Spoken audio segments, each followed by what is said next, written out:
welcome to Good Game. I'm Hex. And I'm Bajo. Well, after 2 delays, The Witcher 3 Wild Hunt is finally here. Get ready to fight some monsters, Bajo. And see a lot of butts. There are a lot of naked butts in this game. Yeah, it's like 6 butts per minute. How may I assist you? Wouldn't mind a look at your stock. Plus, BJ Blazkowicz mumbles his way through Castle Wolfenstein once again. No turning back now, BJ! And Dave Callan is on the case. But before all that, can you name the game for this week?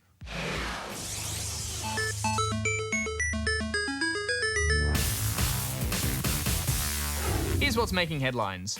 Australians will likely be paying extra for digital goods in the future under plans to implement what's being called the Netflix tax. The tax will be an extension of the current GST onto digital products such as games and streaming services.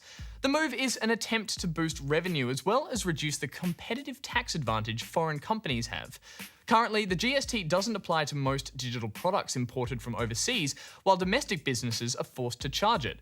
Should the necessary legislation be passed, the tax will come into effect on the 1st of July 2017 and is expected to raise over $350 million over the following 2.5 years.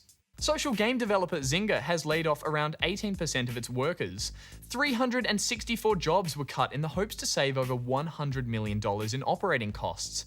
The move came just after the company posted a $57 million loss for the first quarter of the year.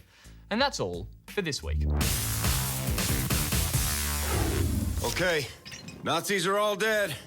You can... Never mind. Working on it.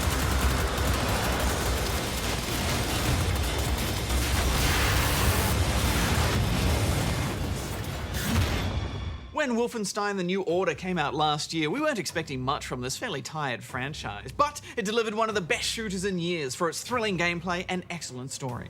The Old Blood is a standalone prequel. It begins with BJ Blazkowicz breaking into Castle Wolfenstein. He's on the hunt for some important documents that will reveal the location of Death's Head's compound. It's a short, exciting romp at a touch over 4 hours. And really, it's more like DLC or an add-on with a handful of new ideas. Death's Head is the main villain in the last game, and in case you can't remember, he's super creepy. With you, I could do great things. But this story is about 2 villains, a Nazi and his dog, and an archaeologist Nazi called Helga. They're studying the occult and digging where they don't belong. Naturally, this leads to some pretty awful consequences, but all BJ cares about is stopping the Nazi machine, and that usually means raining down a lot of bullets. Along the way, you'll meet a handful of characters, and it begins to feel like you're really a part of the resistance. You'll be infiltrating Nazi strongholds, going undercover, and making your way through a variety of castle and village locations. Yeah, and you're the muscle of this team, sent in to use brute force to get the job done. Although those moments where you're caught or captured do feel a little weird in contrast to the unstoppable death machine you are during the action. Damn it, Blazkowicz. Well, they do set up the story well enough, though, I think, Bajo, and I love those tense interactions with the villains. Augenblick, warten Sie.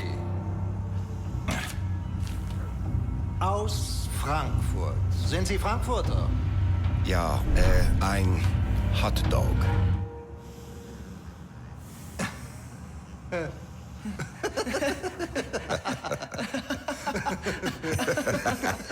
It's just so good to hear BJ's gruff and somber voice again.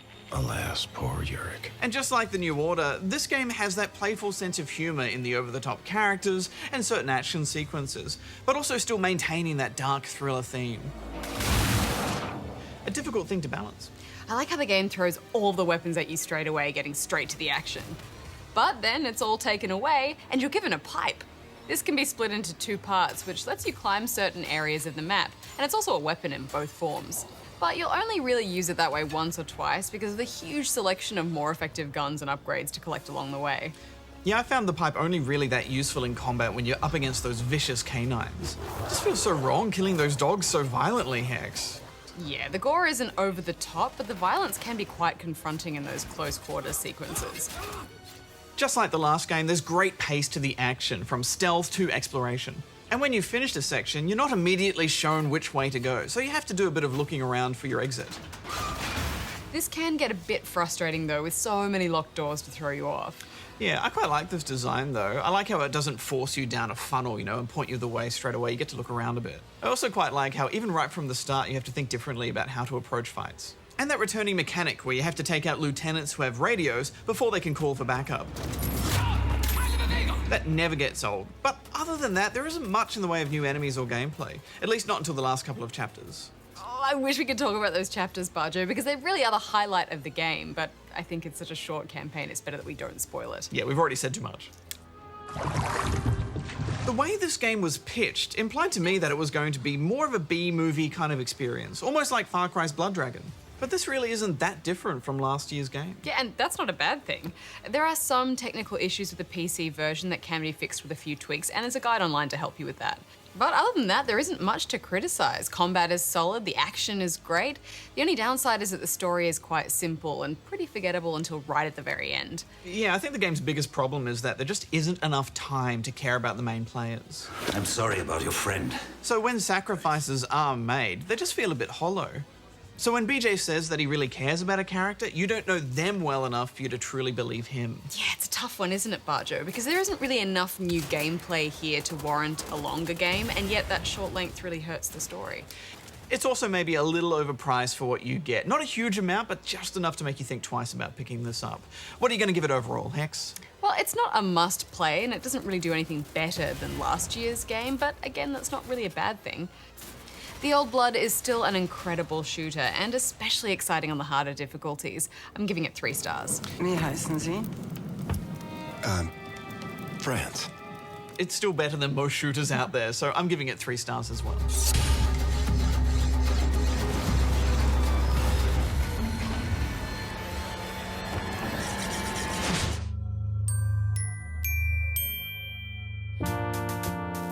One of the very first games that I remember falling in love with is Wolfenstein 3D on my PC.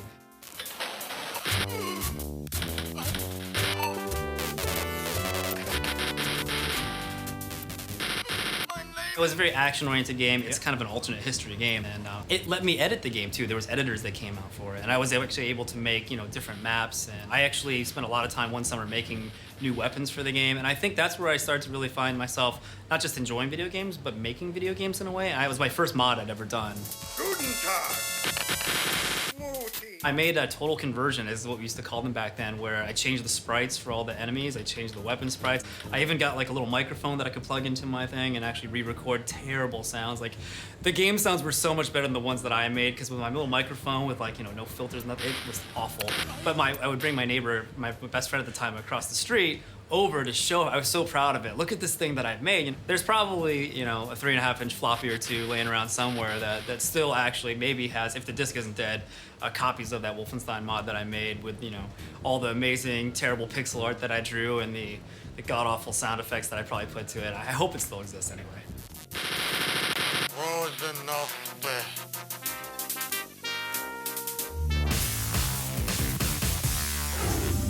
He was a games investigator on the brink of the precipice of the edge, and he has found 8 million Easter eggs. This is but one of them. Yes, yeah, you are. Oh, just when you think you can trust a copy turns legit. Too legit to quit. Hi, I'm Dave Callan, games investigator. As an older gamer, sometimes I'd rather be firing up an old DOS classic than enduring a AAA game's shiny cutscenes. And it seems there are plenty of us old gamers making today's blockbusters. Old gamers. I prefer the term refined. In Call of Duty, The Black Ops, there was an option right at the start of the game to break out of your chair's restraints and boot up the PC in the corner of the room. Here, you could type Zork and forego shooting people in the face for some rousing text adventuring, or type DOA for a Smash TV-style arcade game. Marvelous. If only all games provided you with other better games to play in their main menu, would have made Busby 3D a whole lot better. Now, if you'll excuse me, you have to go north. There's a goblin there I have to punch in the face. And dare I say it, a potato I'd like to eat. Thanks, Dave. I'm not sure if there's anything better than the glorious, endless possibility of an epic fantasy open world. And now we have the biggest, most thrilling, most detailed open world yet with The Witcher 3 Wild Hunt. Tell me a memory you have of this woman. It was in the Broccolon forest. Happened on a girl there. Didn't know who she was. Geralt of Rivia himself. The Butcher of Blaviken. Keep it going, I don't know a thing. Do you wish to continue? Things used to be simple. Monsters were bad, humans good. How stupid do you think I am? Maybe you'll just stay forever. They wanted to hurt her. We're fighting side by side on stairs, slippery from blood. Grab the horse, son.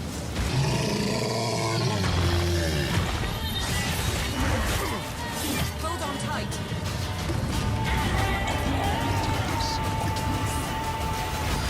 Do you wish to say more? No. Let's begin. For those that aren't aware, I'm just going to put it out on the table that I am a crazy big Witcher fan. Oh, really, Hex? I've never noticed. Well, I love the games, and I've read all the books, and literally been counting the days until this game's release. And finally, it's here. But of course, then with that comes some big expectations. It's almost dangerous to love something so much, isn't it? Because if it doesn't live up to everything that you'd hoped for, it can be devastating. Exactly. And, you know, there was some big talk about what this third installment would offer, so it needed to deliver.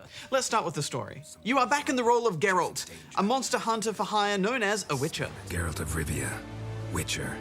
This explains why I did not hear your footsteps. A mysterious and deadly army has invaded the Northern Kingdoms, wreaking havoc and terror in their wake. They are known only as the Wild Hunt. Geralt also discovers that Ciri, his estranged apprentice whom he trained when she was a girl, has been seen and maybe caught up in this somehow. So you set off in search of her, gathering what information you can. Let's go. But valuable information is rarely free, Hex.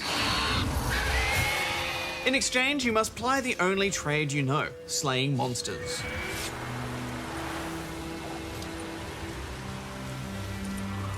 This is a world so vibrant and rich that I think I shed actual tears the first time I set out into those woods, Bajo. Those glorious, saturated sunsets. Stunning forests and diverse landscapes. Picturesque towns and impressive cities. Everything about this world feels so authentic, so detailed. Even things like the geese that scurry out of your way as you pass through a village.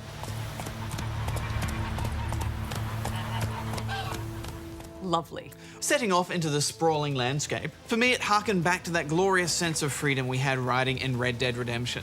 This game captures that same magic where you feel truly free with different stories that lie around every corner.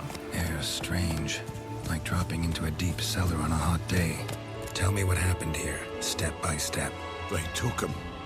Took them all. Yeah, I mean, I'm more likely to ride than fast travel a lot of the time because the riding is so wonderful.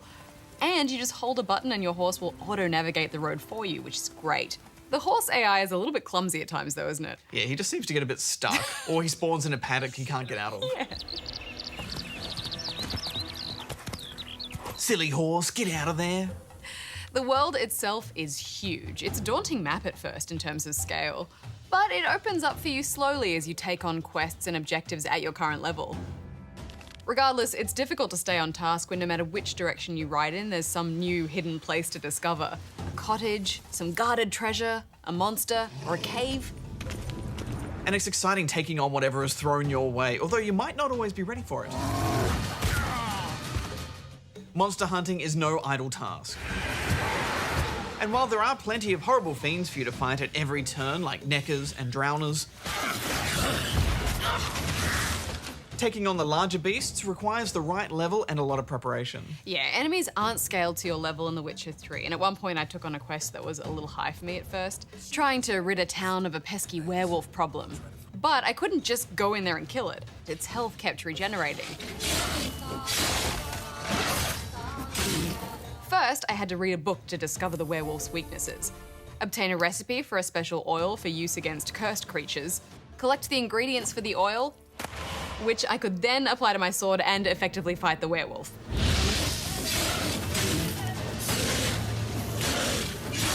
It sounds tedious, but it's far from that. Geralt's abilities lie in knowing everything there is to know about beasts, monsters, spirits, and ghouls. Female. Larvae in her wounds have already hatched. Deep cuts over the whole body. Not a drop of blood on the beak or claws. Performing these tasks make you feel like a real learned hunter. And make you feel not only prepared, but really excited for the fight. Yeah, and for me there's that greater sense of accomplishment too. To the combat, it's vastly improved from The Witcher 2, which was more frustrating than challenging. Although those counters, Hex, they take some getting used to. Yeah, I agree. Here, it's a simple task of light and heavy attacks, countering and dodging enemy moves, and using the right magical attacks or signs against each enemy. Because many of them have a weakness to a particular kind of magic. Most of all, it all feels so fluid. There are some impressive finishes that don't break the flow of combat by slowing things down too much. Yeah, it's nice and efficient, even on horseback. I also like the inclusion of bombs and crossbows to mix up your fight style. A crossbow.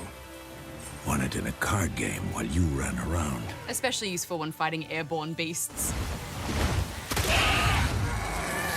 There are 4 difficulty settings to choose from, the last being a permadeath mode, which is a daunting prospect for a 200-hour game. Oh man, I don't even want to think about what that would be like dying right before the end.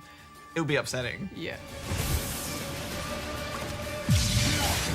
I played this on normal, which was nicely balanced, although at this stage I would say for people who prefer a more calculated approach to the combat, maybe consider playing on hard. The monsters of the land are great too. All uniquely grotesque and terrifying, the stuff of nightmares. Yes, but in keeping with the lore of this world, there's complexity to all of them. Monsters in The Witcher are often people who have been cursed, or vengeful spirits that died in a betrayal, or misunderstood creatures who have been badly treated. Their stories can be quite sad, but there are often multiple ways of dealing with them, which makes for some interesting story trees. Sometimes miscarried fetuses, if they don't get a proper burial, turn into botchlings. Into fucking what? Details you don't need to know.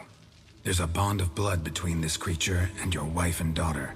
I can use that bond to find them. You go about each quest as a kind of investigation, using your Witcher senses to track a beast, This way, I think. or hunt for clues. A pentagram in chalk. Then you generally need to make some decisions based on what you've uncovered, and here's where the choice-consequence mechanic comes into play. Yes, in many instances, it's hard to know where the greater evil lies. Claim to be imprisoned. How so? I have found you. Deception is everywhere, and often not all is what it seems.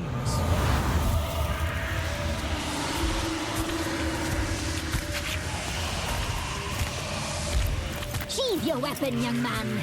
In real life, you're different than you were in the tapestry.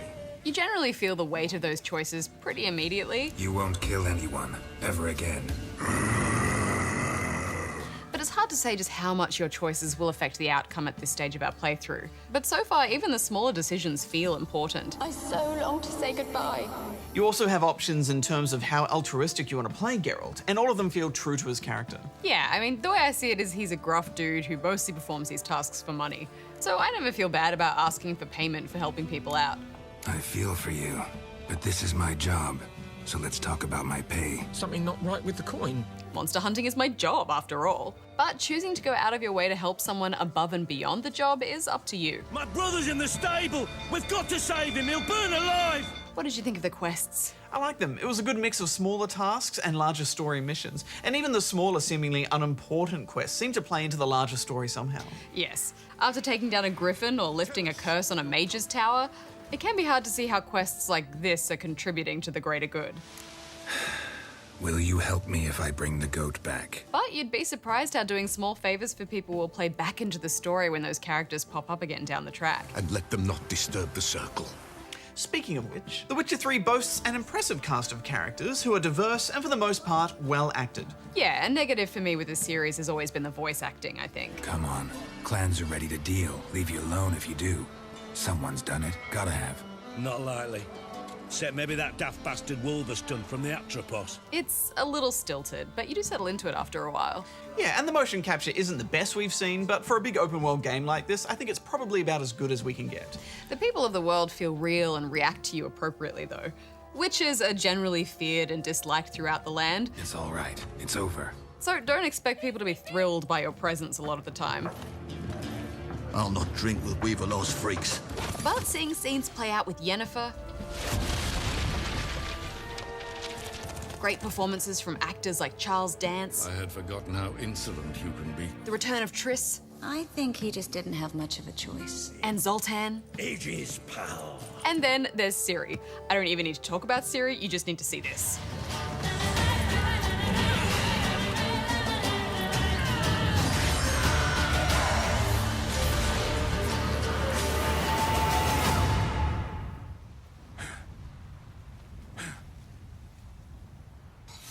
She's amazing. She really is, and it's nice to have the game feature a great female fighter, rather than another saucy sorceress. Yeah, it's all really exciting.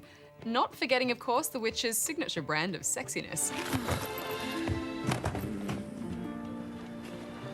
Yes, hilariously steamy romance still plays its part in the franchise, but never takes itself too seriously, which is great. In fact, we have to mention a ridiculous scene with a unicorn, which is just... When are you gonna finally burn this piece of junk? My heart couldn't take it. Yeah, and let go of the mane. I know you. I let go, you throw us off. Yeah, I love it all. Especially because it's equal opportunity gratuity. The female characters in this game are all dressed and covered as appropriately as the main protagonist when they're out and about in the world, which is so great to see. When it comes time to show some skin, the game doesn't discriminate, which I think we can all appreciate.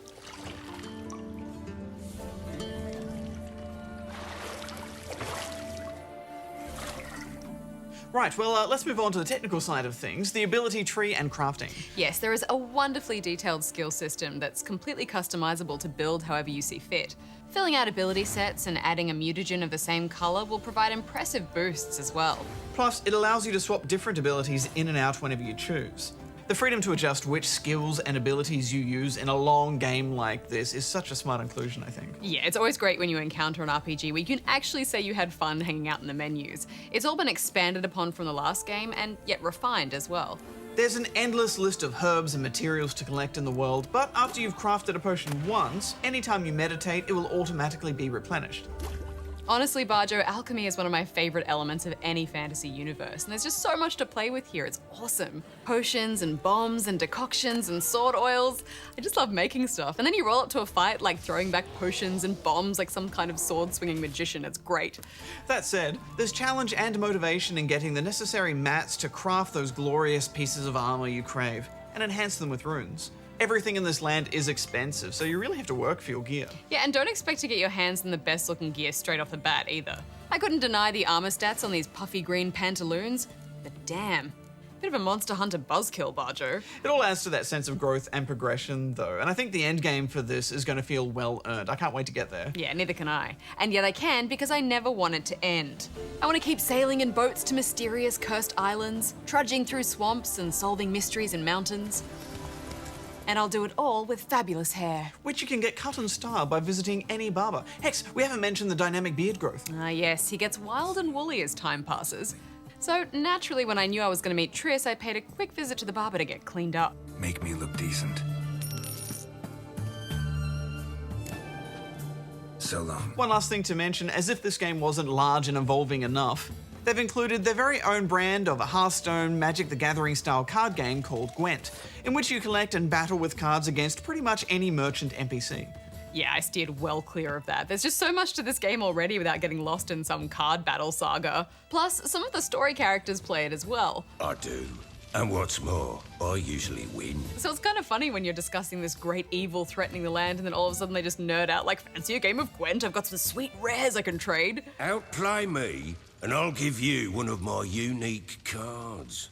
How's that for enticement? We'll play another time. But we should wrap this up. Hex, after all the delayed releases, all this time of waiting and hoping, did The Witcher 3 live up to your expectations? Look, I know this sounds melodramatic, but if I never played another game again for the rest of my life except this one, I think I'd still be happy. It is literally the result of a recipe that crafts everything I could possibly want in a video game. It's a genuine struggle to leave this world each day to eat, sleep, and just go to work. It absolutely did not disappoint. It's Game of the Year. It's why I play games. It's 5 out of 5 from me. Yes, it's hard to fault an experience as gloriously rich as this one. I was a little worried that the world might just feel too big and expansive to retain my interest for the entire game.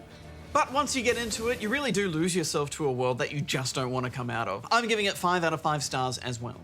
Double fives means a golden chicken award. And of course, it also means a special celebration. Yeah, so we thought, what better way to celebrate than with a very own 5-star sex horse? Well, it's a sex unicorn, Bajo.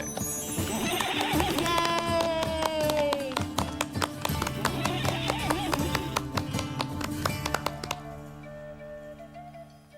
We're running out of ideas to celebrate with.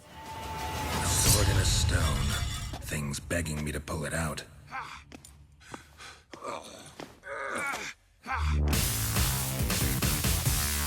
How long has she been in here for, Doctor? About a year. We haven't been able to make sense of her ramblings. You can see her, but I must warn you, this isn't the same Hex you once knew.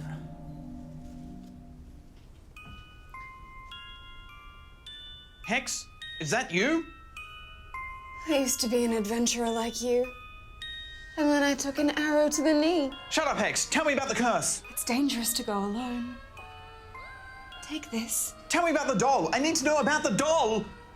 Forward, back, forward, A. Quarter circle, A. Hadouken. I need to know what game this doll is playing. Tell me, can you name the game? Name the game. Name the game? You can't name the game! You can't name the game! You can't name it!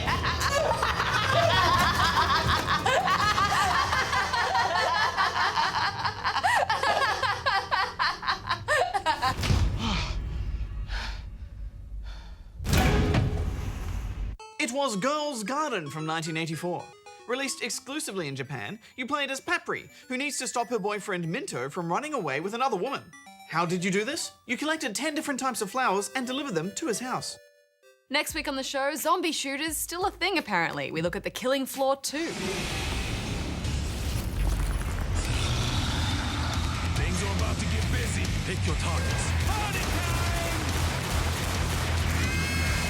Until next week, Bajo out. Hex out. Know the fairy tale about Cinderella? Mm-hmm. True story it's based on, too. A Zoogle cropped up in a palace pond and ate Princess Cinderella whole. Left behind one slipper, so... I beg you, not another word about Zoogles.